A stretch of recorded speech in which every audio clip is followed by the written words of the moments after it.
Hello, you're watching World Talks on TVP World. My name is Sascha Fahrbach. Poland has become the stage for a carefully choreographed diplomatic debut by Hungary's new Prime Minister, Péter Magyar. The visit highlights ambitions to rebuild regional alliances, repair EU relationships, and reframe Hungary's post-1989 trajectory. What this visit means for Hungary and the region, we're now joined by Péter Balázs, former European Commissioner and Hungarian Foreign Minister. Good to have you with us again. Welcome.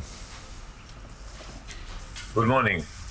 So it's the second day of the new Prime Minister Péter Magyar's visit to Poland. He's in Warsaw, carrying on later to Gdańsk. So tell us just in your mind how much of an impact this trip is already having, what we can expect. He's also brought 7 ministers along out of 16. Well, this has a very strong symbolic message for Hungary, for Poland, and for the world, because the first official visit of a new head of government is always a symbolic event.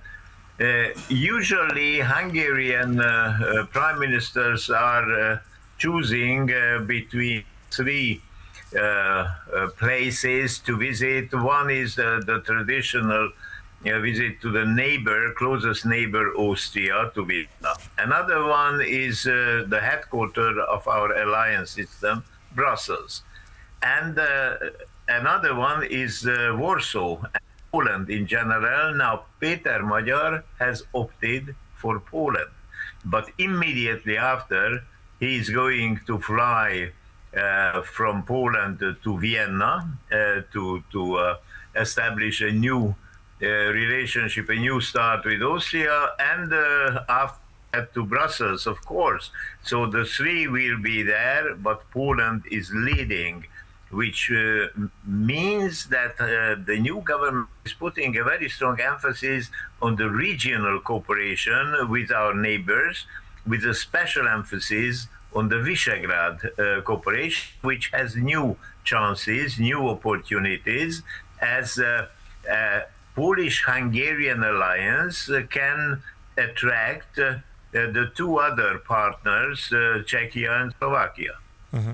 And also, I just want to call up on your expertise as a diplomat. You mentioned already 3 cities. That it was in Krakow first on Tuesday, yesterday. I mean, how usual is that? Or is there anything beyond this? I mean, this is also, as we said, carefully choreographed. Why Krakow there first? You met with Cardinal Risch there, now with the Prime Minister in Warsaw. So tell us about the sequencing. Is there any messaging behind this as well? Well, within Poland, this is another symbolic message, because Péter Magyar has started, in fact, in Krakow. And meeting with the Cardinal, Krakow is very near, not only physically, not only geographically, but to the hearts of Hungarians. There was a time when the Austro-Hungarian monarchy, Krakow, was part of the empire. So this was a start. And another message, important message, that Péter Magyar did not take the government plane to fly to Krakow, which is a very short distance, but together with his ministers, they took regular flights, Austrian Airlines flights, flying first to Vienna, then over Vienna to Krakow.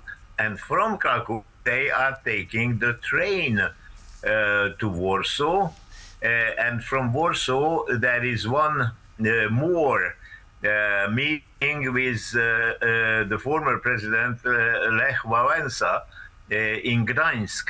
So the 3 together, if you put together Cardinal, then state leaders, Prime Minister, President Nawrocki, the Speaker of the Sejm and of the Senate, and after that a symbolic message to the world that Poland and Hungary started, in fact, the big systemic transformation back by the end of the 80s, not to speak about 1956, when 2 nations stood up against the Soviet rule.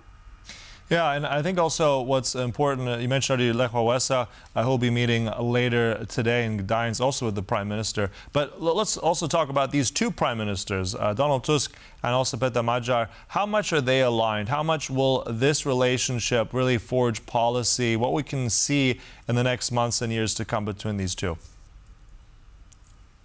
There is a very strong tie between two prime ministers because their political parties are members of the same family in Europe of the European People's Party, which is really a strong alliance. And they meet frequently in that framework of the moderate center-right political parties.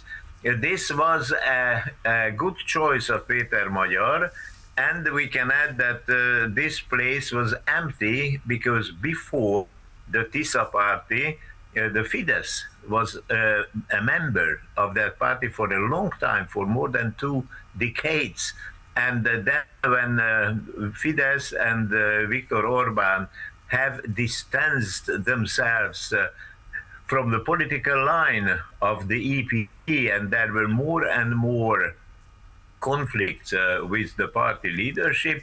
Then first Fidesz was suspended in 2019, and 2 years later, 2021, Fidesz was pushed out from that party alliance because of divergences, and then Mr. Orbán has established or re-established an extreme right family. These are the patriots of Europe, which was a reformation of a former group. Identity and Democracy was the name, but they are bringing together extreme right parties like the Rassemblement National of France, Marine Le Pen, or the Lega from Italy of Matteo Salvini.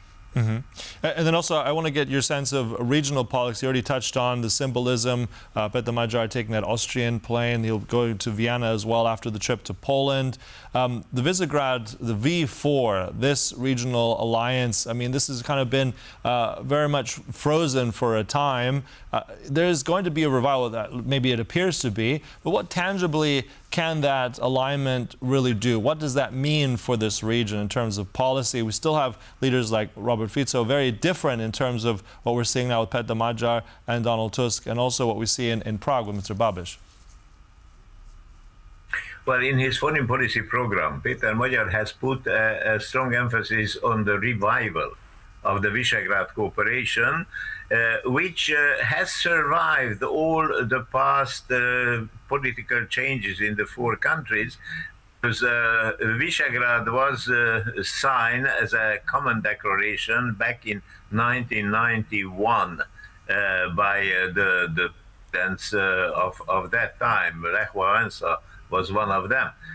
And as Visegrad is not a compulsory document, and there are no institutions or a basic treaty, just a political declaration. And the content of Visegrad depends always on the four governments. So if the governments want to put more content, then there is more content in that Visegrad. It has changed with time, and usually when at least two governments are putting a weight and emphasis on Visegrad, then Visegrad is moving. There was a very interesting picture in the press a few days ago that the prime ministers of Poland, Czechia, and Slovakia said that the three musketeers are already together waiting for the fourth, which is Péter Magyar. So there is already a will between and among Poland, Czechia, and Slovakia, and of course Hungary will join. Péter Magyar has some further ambitions. He has spoken about extending Visegrad by cooperating further partners, mainly with neighbors like Austria, you have mentioned, but also with Croatia, Slovenia, perhaps which is definitely more than Visegrad, which is not Visegrad anymore, because Visegrad is a four-wheel drive vehicle, very efficient, and together the four countries have the weight of France or Italy. And then also a quick one I want to ask you. I mean, one of the stops on his trip after seeing the Prime Minister today in Warsaw will also be seeing the Polish President, Karol Nawrocki. What do you think about this dynamic? Because Nawrocki was someone who saw Orbán just at the tail end of the campaign. Now these two are meeting in a different capacity. So what does that say about the relationship also between the President of Poland and also the Hungarian government? I think that this is not a party politics, but this is traditional state-to-state diplomacy. And when the Prime Minister visits a friendly country, this is quite usual that the head of the state is receiving that visiting person. So it is quite natural that once Péter Magyar meets his natural counterpart, Donald Tusk, Prime Minister, he makes a visit of politeness at the President, Karol Nawrocki, to demonstrate the good relation between the two countries. All right, and just also, I mean, you've seen European politics, you've seen a changing Hungary, just now seeing a new Prime Minister in Poland. What does that do to, let's say, brand and influence of Hungary in Europe? Just give us a brief sentence before we close.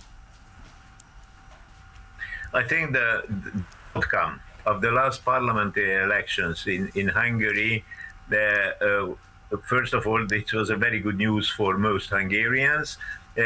It's a good news for all democratic forces in Europe and all over the world, because it has been a proof that illiberal, anti-democratic rule can be changed by legal ways, by parliamentary elections. And Viktor Orbán had a very strong and deeply enrooted regime in Hungary, with a special constitution, with a special election law, and in spite of all that, it could be defeated. So this is a message for all Democrats that don't be afraid of the increasing extreme right powers, because if Democrats are stepping up and with a good program, with a good leader, they can win again and can have a strong majority. Hungary is a good illustration to that. Thanks for giving us all the latest there. We're just joined there by Péter Balázs, former European Commissioner and Hungarian Foreign Minister. Thank you so much. And thank you for watching World Talks, but stay with us right here on TVP World for more. Goodbye.